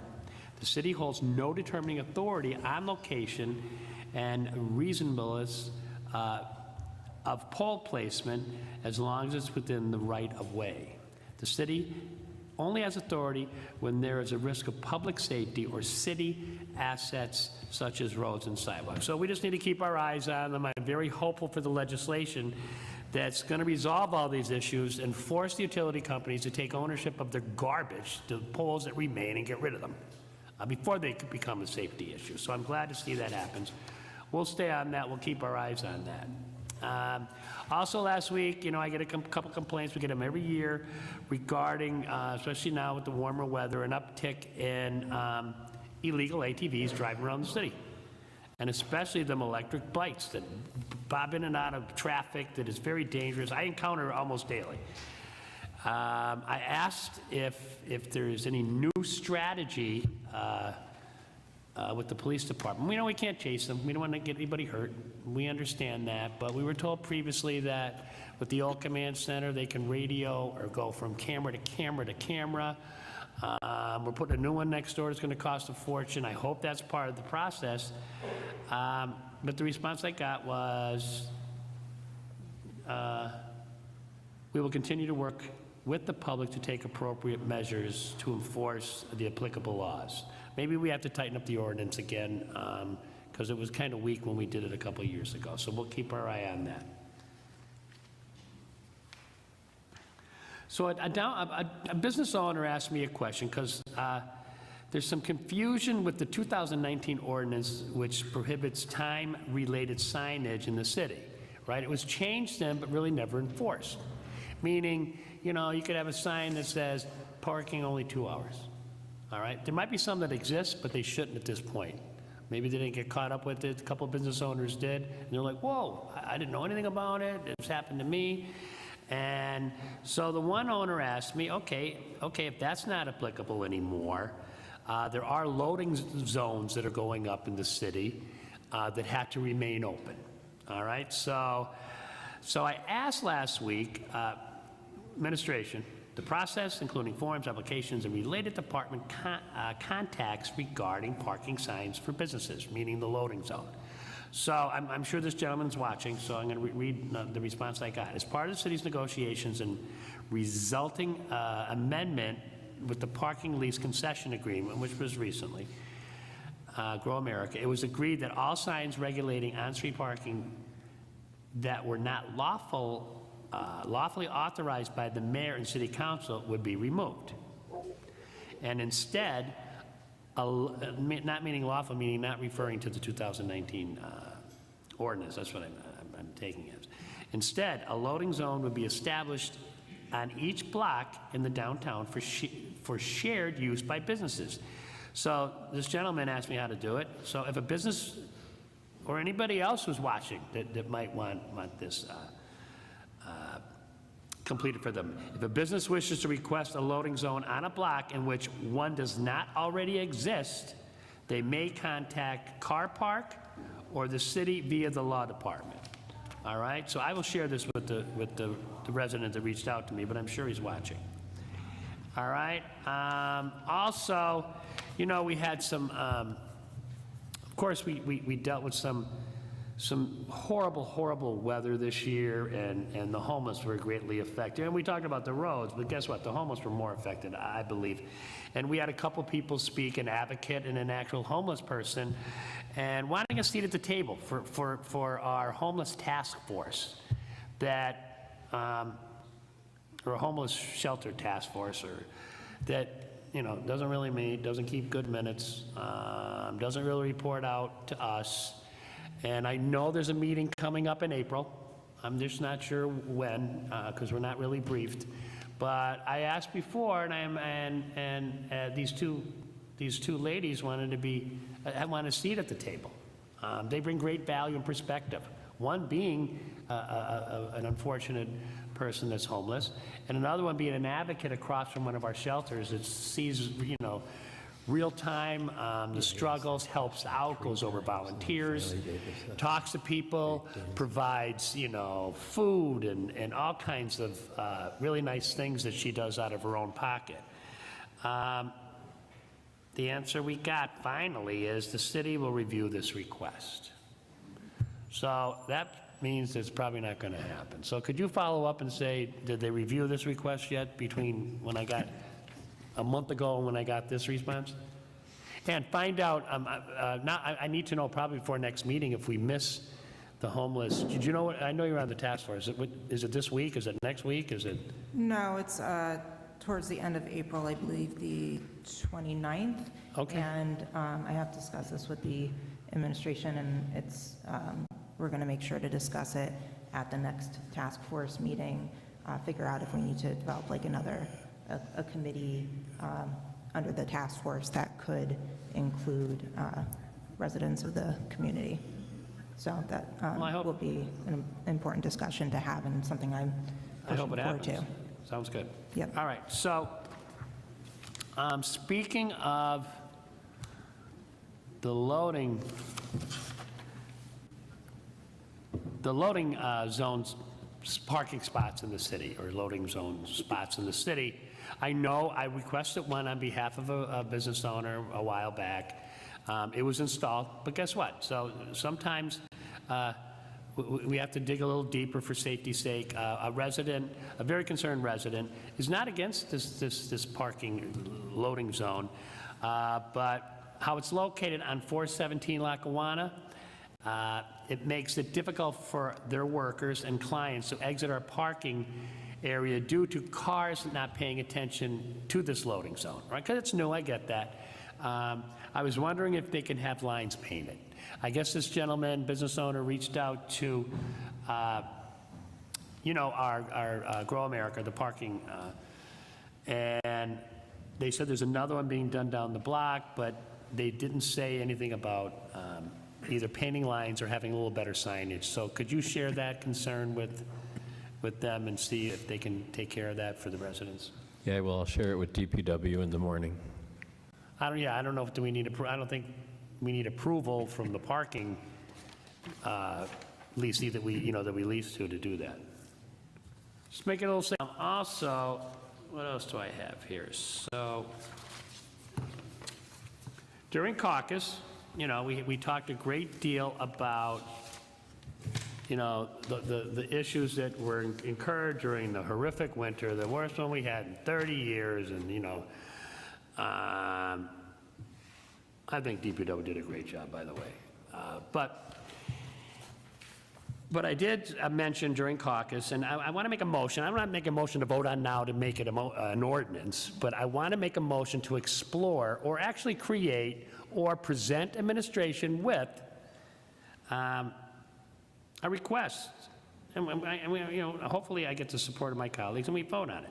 And the request is, whenever there's an emergency declaration, right? I'm here long enough where there was a few, right? We had COVID, we had all kinds of craziness, right? And this weather event was an emergency declaration, definitely, right? State of emergency for the whole state. But it took us months to get everybody at the table here and tell us what happened, right? The paper didn't do us justice, printing that the mayor and her administration blamed the poor drivers, period, right? We didn't get the information. We don't know what happened. We don't know how many hours they worked, how many hours they're supposed to work. We didn't know in the new contract versus the old contract, they're going to be working less or working more. We didn't know that the people that stayed home, well, we did find out that stayed home that called off weren't drivers, right? They're not picking up garbage. They're not driving a truck. So what could they do during a snowstorm? Nothing. So they take advantage of taking that time off, and that's fine. Or some took a time off to rest, to go out and drive for the 18 hours. So we could have avoided all this controversy because, we all want to do great things for the city. You guys do a great job for the city. We're here because we care. So we need to work together. And I think, the powers that be that claim, we're transparent, we're always transparent. Well, you weren't, because we had to bring you in here and tell us what happened. That's not transparency when you have to bring them in weeks or months later, right? And beg for information on what happened. So, with that said, I would like I said, make a motion right now, because we're in fifth order, it's motions, that we task our solicitor to come up with a response or a requirement by council when the mayor declares a state of emergency, right? Or a declaration, an emergency declaration. What we want in a timely fashion, because it costs money, usually. Look at all the overtime, right? We had to ask, no, we still don't know how much it costs. A synopsis of what happened after the event, or what happened during the event, right? How much did it cost? What's the impact on the residents? They're flipping the bill, right? What was determined? What happened moving forward? What should we do? What didn't we, part of it like a reflection synopsis of the event and moving forward, so we're better prepared and the residents and taxpayers are informed what actually occurred during that period and not wait and have all this. All right, so I want it for every or any declaration of emergency, an action plan, a formal action plan, a response. We can fool around with the language of what we're going to call this report or plan, but I think it's a courtesy to us. So we're in the loop. I think it's a courtesy to the residents. I think they deserve it. All right. I made a motion, guys. That's a motion. Do we have a second? Second. All right. On the question? On the question, I do like this idea. What I tried to do with the declaration of emergency was I asked for what those bills were and what we were getting. We got that, I don't know, maybe last week, what we had spent during that emergency situation, but council in the end is inevitably voting to approve that funding being spent. And at this point in time, as we read in caucus, it was $330,000 of just snow removal plus some additional fees. It was a lot of money during that, so I would approve of this, or I would support this. So drawn out. Roll call. Dr. Rothschild, Yes. Mr. Sean McAndrew, Yes. Mr. Mark McAndrew, Yes. Mr. Flynn, Yes. Mr. Schuster. Yes. Thank you. Anything else, Mr. McAndrew? Yeah, I have one more thing. Let me get my glasses back on here. So, all right, we had Pave Cut company in here. We had utility companies in here telling us, you know, they provide the best service ever with regards to paving. And then it's no secret that the paving list hit the papers today, right? The paving list for this year, and there, you know, hopefully some of the streets that didn't get on the paving list are going to be on the fall one, right? But what we really didn't discuss is, so all these utility companies that make these pave cuts that promise they're going to, after, you know, we got the lay of the land, after 30 days, 60 days, 90 days, when it's full restoration, or when the project's done, blah, blah, blah, blah, blah.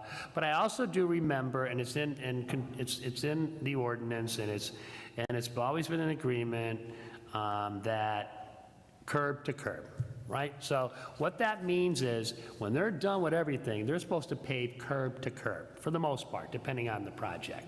And also depending on the size of the project, they might have to pave the whole street, right? Or should, or have in the past. None of that was discussed this year, right? So with that said, you know what list I want? I want the list from the utility companies, Mr. Voldenberg, if you'd please reach out to administration.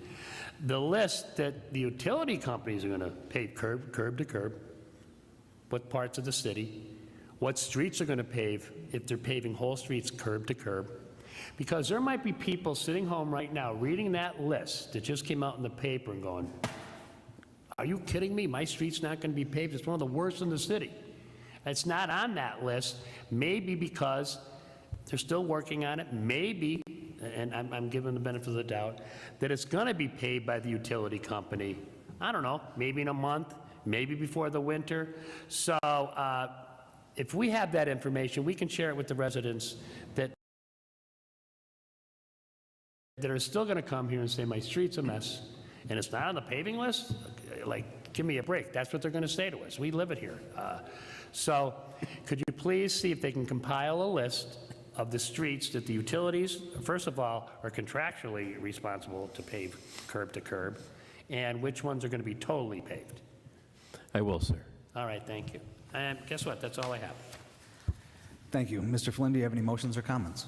Yeah, so I'll talk about the proposed kratom ordinances. I want to begin thanking so many individuals, advocates for coming out tonight.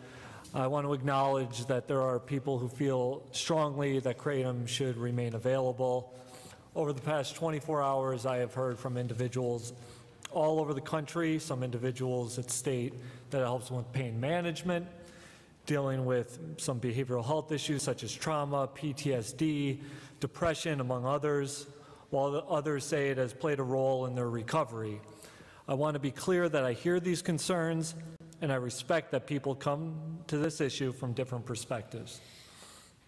The reality we are facing at the local level here in Scranton is that there is currently no meaningful regulatory framework governing these products. Kratom is being sold in gas stations, smoke shops, convenience stores in a wide range of forms: powders, capsules, extracts, and increasingly potent concentrates. There are no consistent manufacturing standards, no uniform labeling requirements, and no clear dosing guidance. The main compound that has raised growing concern is 7-OH. This compound exists naturally in the kratom leaf in small amounts. What we are increasingly seeing on the market today are products where this compound is concentrated or enhanced, dramatically increasing potency. From a municipal standpoint, we simply do not have the authority to regulate substances like this in a responsible way. Scranton cannot set dose limits on compounds like 7-OH. We cannot mandate laboratory testing standards, and we cannot establish clear packaging and labeling requirements that are so badly needed in this market. Until those standards exist, municipalities like Scranton are left with limited tools to address products that are widely available, increasingly potent, and completely unregulated. We could put a ban in place, or we could allow 7-OH sales and things like 7-OH to continue to be like the Wild West in our city. I also want to address something that has been that has had a lot of misinformation. This ordinance is only civil in nature, not criminal. It regulates the commercial sale of these products within the city. Any penalties are strictly civil, similar to other local regulatory actions. This ordinance does not create criminal charges for individuals. Regardless of what national trade groups may be publicly suggesting, this is not and has never been about criminalizing individuals. It is about regulating the sale of a product that operates in a regulatory gray area. This ordinance is not about dismissing the experiences of individuals who believe Kratom has helped them. It is not about stigmatizing anyone struggling with addiction or recovery. It is about protecting our residents in the city of Scranton until there is a clear federal regulatory structure. And I also understand that bills have been introduced in the Pennsylvania State House and Senate. I also understand that those bills have been being introduced in the state of Pennsylvania, in this Commonwealth, since at least 2019. And every 2 years, if a bill isn't passed into law in both chambers and signed by the governor within that legislative session, the whole entire process starts over again. So what has happened every couple of years in the Commonwealth of Pennsylvania is there are lobbyists out there for the Kratom industry that have beat back these bills and some of these regulatory frameworks that could happen in Pennsylvania around 7-OH, some of the sales to minors, et cetera, et cetera. And at the end of the session, which will be ending again in December of this year, they never passed both chambers of the legislature, and that entire process has to begin again. While I would truly hope that this could be regulated and have more teeth to what we could do in Scranton from a federal or a state level, I am not willing to sit around and wait for those levels of government to act when for so long they have not. When for so long these highly concentrated, highly addictive substances and makeups have hit our stores and impacted our residents within the city. I will not wait for them to act. I will put the health and the welfare and the safety of the citizens of Scranton first and foremost in my mind. And I appreciate, once again, everyone who came out to advocate for the Pure Leaf Kratom, and I understand, and I would love to have conversations with many of you. But as it stands right now, as a municipality and as the city of Scranton, there's no way to differentiate the two in the form of dosage, marketing, regulations, or anything like that. So I appreciate everyone's time coming out, and that's all I have for tonight. Thank you. Thank you, Mr. Flynn. I do have a couple comments tonight. I'll address the Kratom when we introduce the legislation. Some follow-up from last week. Mr. Vollenberg, did we hear anything back on the Center City baseball field on, I believe, Wood Street, where we were bringing some of the Christmas trees? No word back yet. Follow-up. All right, thank you. Excuse me, Mr. President, was that with regard to the placement of the trees? Correct. I was told today that has been corrected. Okay. That they've been taken care of. Okay. Thank you. Did we get any follow-up from the questions that we had asked Pannoni when they were in for pave cuts? No. Okay. We heard in public comment tonight that there's a plan to make some of the streets one-way in Tripp Park and place the Welcome to West Scranton sign on, I believe, 915 Euclid Avenue. Can we just inquire to see if that's the case? I will, sir. Thank you very much. We discussed South Irving Avenue, where the city engineer is going to review that. We did ask about, or last week I did ask about a copy of the DEP plan for the Meadowbrook project, and The administration stated that DEP has requested that we do not give the plans out, but they're happy to meet if anyone would like to discuss the plan, so we might arrange something soon. I did inquire about the status of pools and parks for the summertime, as the summer is getting close, as we're getting into spring. So the response that I got was that we generally open one pool and one splash pad for Memorial Day. They get them open for the weekend so people can go out for the holidays. The pool openings are strategically timed to coincide with the end of the public school year. And the Scranton School District is currently They haven't decided yet. scheduled high school graduations for Tuesday, June 9th of 2026, so pools will likely to open that week. After opening days, pools will remain open daily from noon to 6 p.m. through Labor Day. Weston Field's indoor pool is open year-round. Last year, Connell Park, Weston Park, and Weston Field pools were open, as well as the Novembrino Splash Pad, and this year, NAOG is going to be added, as well as the Capaus Avenue Splash Pad, so... With the pools and splash pads, also the athletic courts at NAOG will be open from mid to late May, and they're awaiting court sealing depending on the weather. So they're looking for late May for the openings of those courts. Gray Streets is going to see some playground renovation, and Connell Park should be starting in May.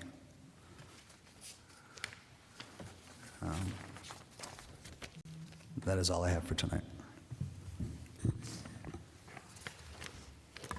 5B for introduction, an ordinance regulating the sale and/or distribution of kratom and its active related alkaloid, included but not limited to mitragynine and 7-hydroxymitragynine 7-OH and/or any synthetic, semi-synthetic, concentrated, or chemically modified derivatives, therefore of human consumption or ingestion to minors, prohibiting the possession of kratom and its active related alkaloid, included but not limited to mitragynine and 7-hydroxymitragynine 7-OH and/or any synthetic, semi-synthetic, concentrated, or chemically modified derivatives thereof for human consumption or ingestion by minors, and providing for enforcement of these provisions, including penalties and violations.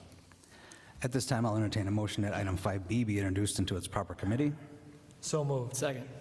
On the question? Yeah, on the question, I know there were some questions about the timing of this coming over. I also did get it on Sunday. Had time to read it over Monday and today as well. It's not too much different of information we get from the administration on timing. I do also want to remind everybody, this is just introducing it. It'll be multiple reads before it's, approved or denied.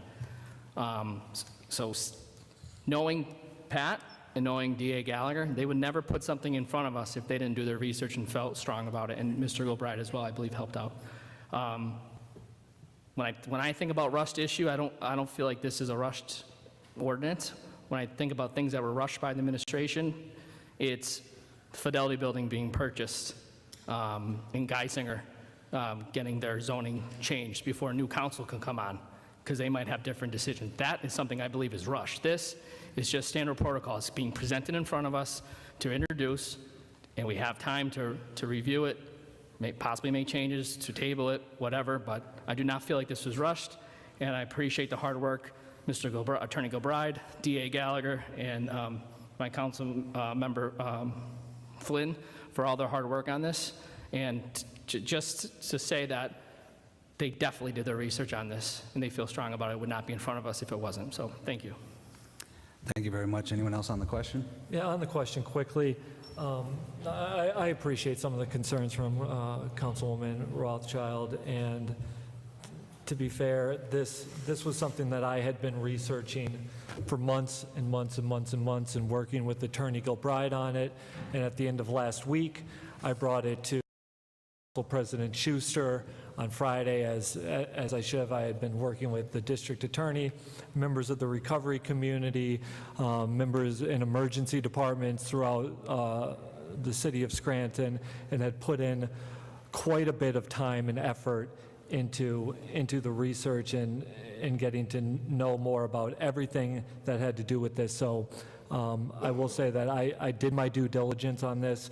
I apologize if it didn't come to you soon enough, but I did do my due diligence on it. As far as your question around enforcement, I would hope, just like any other ordinance that's passed in the city of Scranton, that that the police department, when needed, would enforce that ordinance in the, whatever department it would fall under, would enforce it just like any piece of legislation that is passed into law in the city of Scranton. So I just want to address those things very quickly, and that's all I have. Thank you.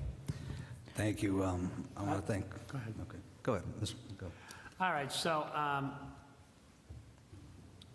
I pretty much got the notice of the press release, the day before. Prior ordinances to come from administration, I get invited to the press release either an hour after it or 10 minutes before it while I'm at work. So, and more than once, where some of my colleagues were in the know ahead of time and we're there. So I'm not going to do the tit for tat for that kind of thing. But I know this was a pet project for you, and even before you ran, that I was made aware of. I know you worked with, like I said, well, not like I said, like the rest have said, D.A. Gallagher, our solicitor. I'm not going to question any of you guys. That's your area of expertise, not mine. I have different areas. I knew once crafted under the, the collaboration of you three, it would be a solid piece of legislation compared to some we get from administration, last minute, rush jobs that are intentional. As Councilman McAndrew noted last December, we got more stuff shoved down our throats last December with an outgoing council than ever. So, like I said, I'm happy. I have no complaints about how I got it, how I didn't get it fast enough or short enough. It's solid, and I'm going to vote to introduce it and vote it each week till it's an ordinance. Thank you. Thank you very much. I'd like to echo some of the same sentiment. This is fifth order tonight. We're introducing. Between fifth order and final passage, we'll have time to answer those questions. I do appreciate those questions as well as we vet this legislation as it moves forward. We're going to get those answers. Thanking several people, Mr. Gilbride, thank you very much for your hard work on this. Mr. Flynn, thank you for your forward thinking. Different areas of the public came together to craft this ordinance. You had members of law enforcement. Myself, I'm involved with school-age children, so I'm seeing some of this come into the school and permeate the schools, and it's easily accessible to minors. The piece of legislation, I feel, is a proactive step from council to protect the public health in our community. We're restricting access to harmful products in our city, and these are products that could be easily accessible to minors. I also believe that positives come out of this, and inevitably we may be saving lives, and I think we are going to be saving lives. So a handful of states and municipalities have taken similar measures, and I hope that some of our neighboring communities also take note of legislation and pass similar ordinances, and I will be supporting this tonight. Anyone else on the question?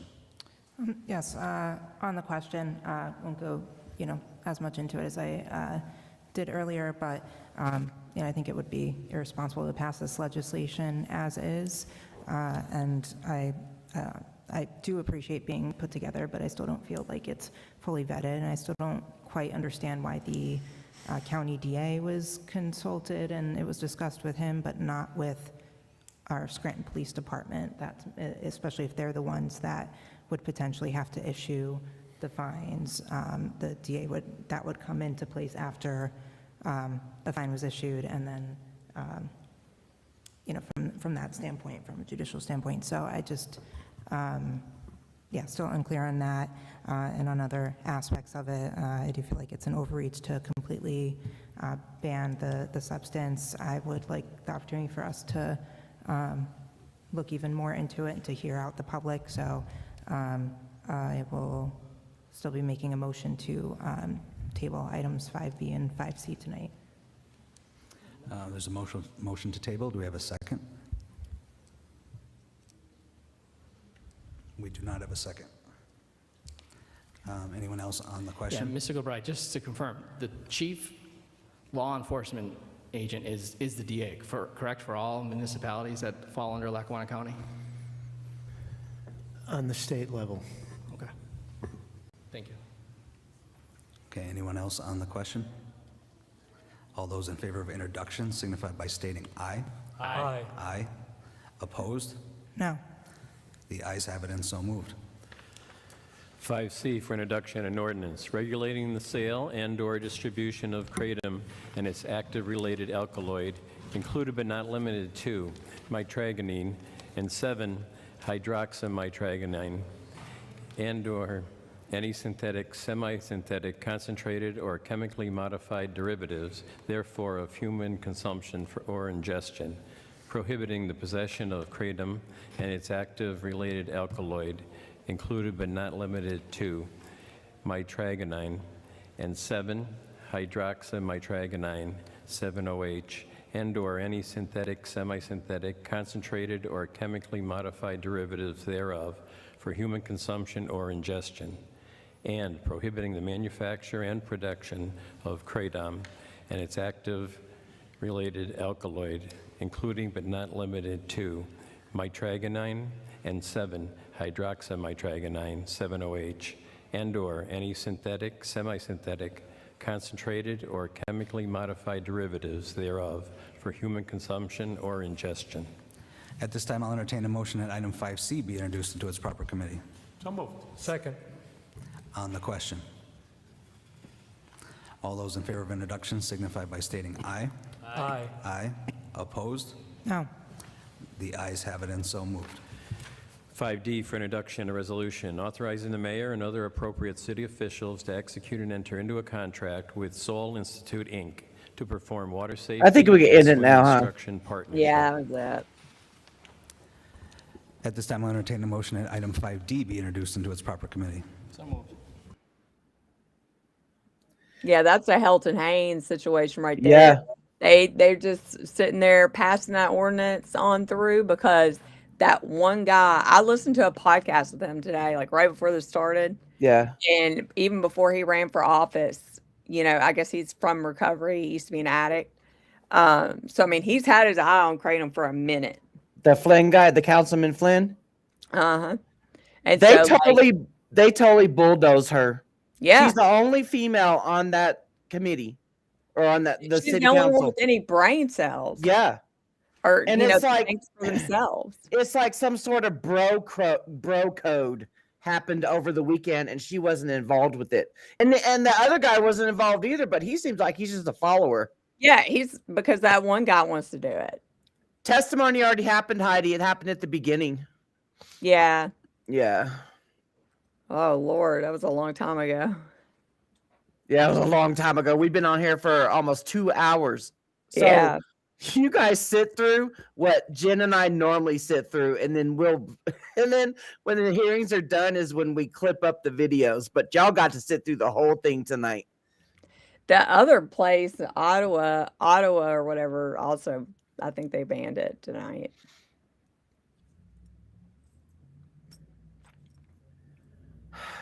Man. That was just, man. There's so many wrongs that happened in that hearing. Yeah. So many wrongs. It's so messed up whenever people are not listening to their citizens and they're just doing it because one person wants it to. That is not right. Yeah. Like, that's literally what's happening in Tennessee right now, the entire state. I don't know when they meet again, Tammy. I don't know. But like the guy said, I feel like y'all, if y'all are in Scranton, y'all need to scramble some people in Scranton and get them to these hearings. Yeah.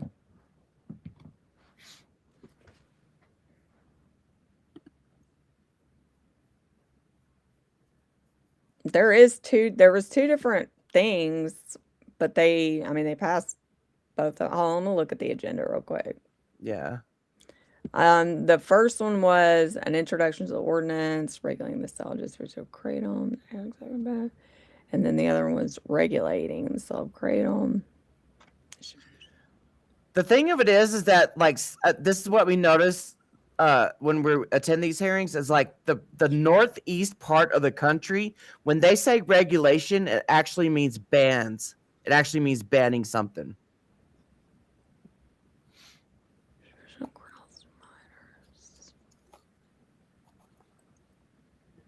Yeah, show up, land worker. It's by happenstance for you to see our live stream. You were meant to see this tonight. You were meant to see this, so you need to gather up your folks. What it looks like to me, I mean, I'm not gonna like, I'm just saying real quick. It looks like one of them is for, one of the ordinances, 5B was for not selling it to minors. And then 5C was for an entire regulating the sale and distribution. But they both voted, you know, Yeah. they all voted aye for both.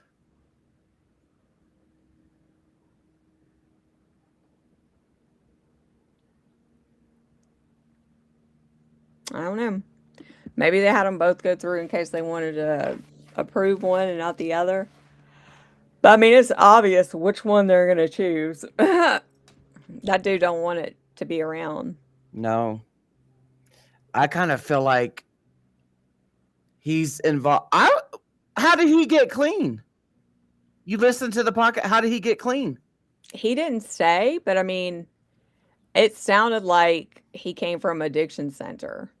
And then he even said, like, in the very beginning, you know, she was asking him how he'd found out about it. And he started saying that. And then he also, he changed it to saying, oh, well, I also got some phone calls about it. You know, but he was about to be like, you know, I feel like he came from addiction, part of the whole, yeah. and he's trying to say that people reached out to him Mhm. and they were saying it caused a problem. But I wonder if he's part of the AA cult or if he's part of the Suboxone cult, the I Matt don't know treatment that cult. one. I don't know. He did sound like he said that he was all for harm reduction, but this wasn't harm reduction because it's not regulated by the FDA and there's no dosing and, you know, da da da da da. And Oh, it's usually the Matt treatment people that say that crap. yeah. He also got one of his family members went and got hooked on an energy drink. They thought was an energy drink and it was a kratom drink before they went to the gym every day. And he had to go put them in treatment for 30 days. That sounds like similar to Utah. Yeah. To Mikhail's little gym rat buddy. Yeah. That it sounds really similar. And he said it was his family member. Huh. Yeah. Like I was like scrolling through Facebook and I saw that pop up and I was like, oh, it's only 13 minutes. Let me listen to this real quick. Land worker, if you can, like hit the notification buttons, because I mean I post up on all social medias except Facebook. I got banned on Facebook. You know, but whenever there's hearings that are popping off, I'll do a post on my, we're allowed to do like posts, like a Facebook post on YouTube. Like a YouTube, it's called like a YouTube post. So you can either do that or follow me on like X, you know, or TikTok or Instagram, LinkedIn.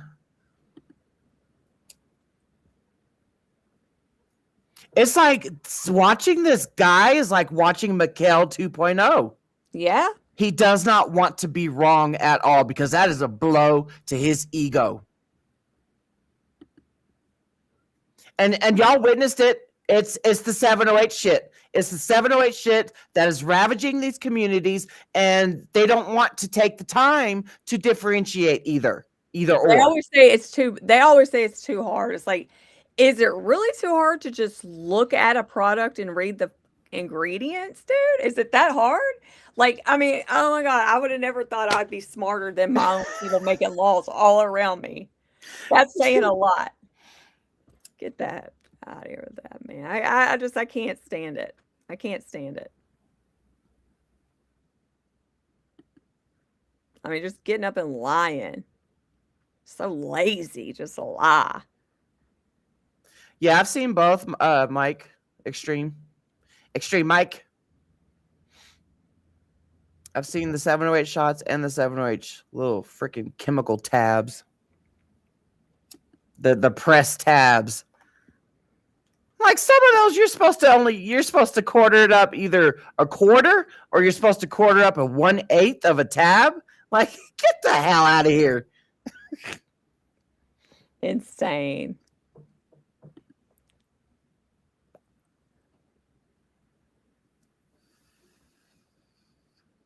And I stole this, this tagline from Mike.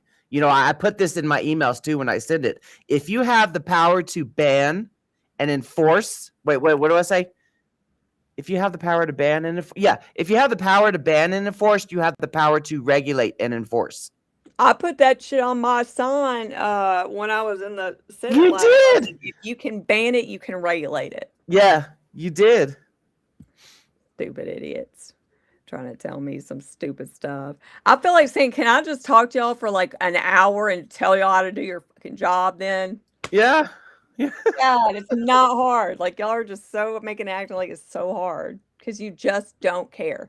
Like, whenever they do that, like, they literally don't give a shit about any of us, about anybody they're supposed to care about. They're prolonging mask over problems until we get to hospice. Mm-hmm. Our children paid for our death. Then yeah. Because of me finding whole leaf kratom almost 7 years ago, I didn't go to detox. I didn't go to rehab. I didn't go to recoveries. I didn't go to mat treatment. I didn't do none of that. I recovered from my active addiction at home with my children. Dude, do you see this Orlando Park? What? Orlando Park. Mike went to go get or ask about it, feel free, but it was in Orlando Park. And it banned there? Oh, really? No, is it Overland Park? I don't know. I don't know. They banned sale. Oh, okay, yeah. Orland Park. Sorry.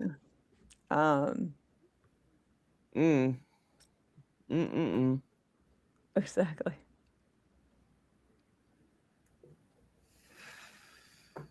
So they're not even enforcing their bans. Well, dude, that's exactly what's happening here. And I think that's happening in a lot of places. Yeah. A lot of places. And that's the problem. It's like, I have a feeling next year going to come around if whoever hadn't already banned it, because I'm telling you, it's been hell this year. Yeah. And they're going to be like, well, we banned 7OH, but it's still, and I tell you right now, every place that they supposedly ban everything, 7OH is still going to be on the shelves. Oh, yeah. Oh, yeah. Still going to be there. It's still there. It's, you're not enforcing it now. Why in the world would you later? It just looks good on paper, for our anti-lobbying groups. They're pretty much a lobbying group now. The antis. Yeah. It just looks good on paper for when they go to court for their wrongful death lawsuits. They'll be like, oh, so-and-so banned it. They saw it as a public health crisis. That's another $10,000 tacked onto me winning my lawsuit. Yep. Yeah, if anybody wants to screenshot that. Yeah. Get in touch with Laura, send her your name, your city, your state, and let her know you want to get involved with advocacy, and she'll let you know. Yep. Yeah, because in Idaho, even though the ban bill was defeated and the KCPA didn't go through. So right now, what's going to happen in Idaho is they're going to go city by city to do what you just witnessed tonight in Scranton. They're going to go city by city. So y'all aren't in the clear in Idaho. Should change that one. No, nobody's in the clear right now, dude. Got to run now for guys, but I will see you on the flip side and let you know if I manage to make any progress on the end. God bless and good night. All right. Bye, Land Worker. I'm telling you, him or her, I don't know what they are. They, them, I don't know. But for them to just come across the live stream that was happening and they live there. Yeah, that's what I'm saying. Everything happens for a reason. Yeah. Yep. All right. Well, I got to get off here and go do motherly things and such. I didn't know. I kind of knew it was going to be this long, but man, I thought it was going to be like a little bit more productive. I'm glad we didn't leave early because at first I was going to be like, should we just go ahead and get off here? Yeah. 'Cause They they took just- forever. It's like they was just mad or something because they wanted it to take forever instead of just going and getting over. They're like, we're going to do these motion things first. Yeah. No, Tammy. I mean, you're good statewide, but not city by city or county by county wide, Yeah. Tammy. You're not good. There's one popping off. So message Laura with that link, that email that she dropped. Message her and she'll keep you in the loop. Because something popped off today. Yeah, so Laura at plantsandherbals.org. Yep. Tennessee's tomorrow.